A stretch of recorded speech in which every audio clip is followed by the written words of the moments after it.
I'm just going to go through my 10 best horses of the autumn. Now, usually I keep this very tight-lipped, keep it to myself, and I back a few winners cheekily myself, but I'm going to give you a few names here. I'm not going to put them all up. I'll put them all in the description. I'll put a little replay with them in the description so you can have a look at their replay of their last race, and if you like it, you can back it in autumn as well. Now, I'm going to start off with Comin Through. Now, this is the horse I've talked about, had a lot of talent. It's the half-brother to Criterion, so definitely, the bloodline's fantastic. I really think this horse is going to the Doncaster. Now, it stinks of I'm Kermadec's, twin brother, basically. Kermadec, same stable, same, trainer, same run, same preparation, head to the Doncaster, and started the first emergency in the Doncaster from memory. I think this is 2014, from 2 years ago, and then came out and absolutely smashed it when it gained a start from a wide barrier from memory as well, on the outside, on a wet day. And I think that Comin Through is just a better horse than that. So if you liked Kermadec's run, I think this is the way you should be heading towards the Doncaster. I think early markets have it 11-1, 12-1, which is really juicy. Up to you if you want to get on now. I haven't, only because I'm just waiting to see, because the stable has, a tendency to place their horses in a different way. And Chris Waller is a genius, so you never know. But I think this horse is going to the Doncaster, so definitely one to watch in autumn. Next up, we have Spieth. That's a horse I've talked a lot about as well. And I think all the juice is going to be gone out of this horse now, unfortunately, because of how well it ran last Saturday against Malaguirre. This is the horse I've been following it basically since it won its first start at Pakenham. It's been a fantastic horse for me in the lower grades. I think it's had about 4 or 5 nice wins for me, which is fantastic. I reckon TJ Smith will be where it heads to next. It probably will be outgunned though, and then it's going to go off to the Newmarket, and that's where I'll attack the horse, which I've said before. Unfortunately, you're probably only going to get 3-1, 4-1. And when the horse does run, I'm going to be backing triple the place or 4 times the place. Just the way the horse runs, it's going to get unlucky a lot more times than it's not. And if it gets in traffic, it's going to be hitting the line strong, but it's going to be hard. So I think it's definitely a horse that is going to bob up at a nice price sometime, but it's got so much talent that if you bet 1 the win, 4 the place, that it's definitely going to give you a profitable weekend there. Next up, we've got Fabrizio. Now, if you look at this last replay, its last few starts, I'm sure if you watched the carnival, you would have seen this horse. It's a horse that likes to get up on the tempo and roll along. It kicks away strongly. Really nice horse, really nice horse. I like this horse a lot for a Group 1 as well. So another horse that you should be targeting in those Group 1 events is probably going to go around in a lesser, race early up, and definitely back it there. It's probably only going to start $2.30, $2.40, whatever. But that's right. This horse has a lot of talent. In autumn, I think it will be, pushing hard for that Group 1 win. You just need a really good jockey. Jockey is very important for this horse. You need someone that rides the tempo really nicely. So if you're up in Sydney, Tommy Berry, Kieran McAvoy, someone like that, someone who can ride out in front and ride nicely over the distance and just push away for the win.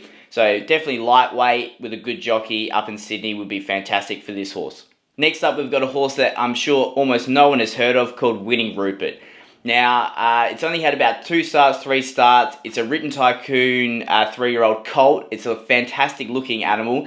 And I'm only backing it in autumn just of its trial form. So I'll link the trials into the description, as I said. But if you just watch how this horse runs, it picks up really nicely, responds well to the jockey, and just looks like it's got just a little bit more talent. And you look at the horses it's trialled against, those horses have come out and ran really well this spring. So I'm not sure if they're waiting, for the end of spring to attack something, just get a nice win and head to autumn, or they're just trialling it right now. It needs a little bit of education before it heads into autumn, but definitely one of those horses that no one else is going to be really looking at and something to back. So Winning Rupert in autumn. Next up, we've got I Am a Star. Now, this horse is the one I've been backing since it was in Adelaide. It's a fantastic horse. If you saw over its preparation in the spring, it was fantastic, and then placed in a Guineas. Definitely a horse of the future. I think that just the way it races is going to get a little bit of trouble, but in the autumn, definitely hit it again. We'll be winning in autumn. Next one I've got is Illustrious Lad. Now, it's had a stable change to the Galagoda stable, and since it's got there, it's been fantastic. It looks really, really good. Won during Cup Week, and basically made its own run. It sat back nicely, but then hit the line strong and won easily. Then it just got pipped on the line by a much older, much more experienced horse, especially at that weight scale. I think that if it's at a low weight in a big Group 1 or, a good sprinting distance up the straight or around the bend at Caulfield, definitely a horse to attack.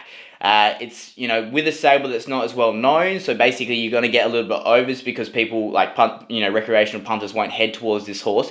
And I just think if you look at its sectional times, look at its last 3 to 4 starts, you'll see that this horse is very progressive and looks the goods for a big prep in autumn. The next horse I'm going to talk about is Medinity. I think it's definitely the best of the really young crop coming through.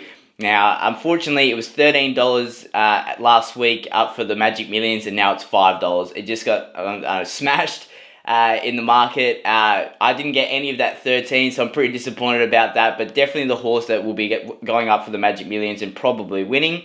It's going to go to a slipper. I'm not sure if it's quite the slipper horse I want to be on yet, but definitely a horse of the future.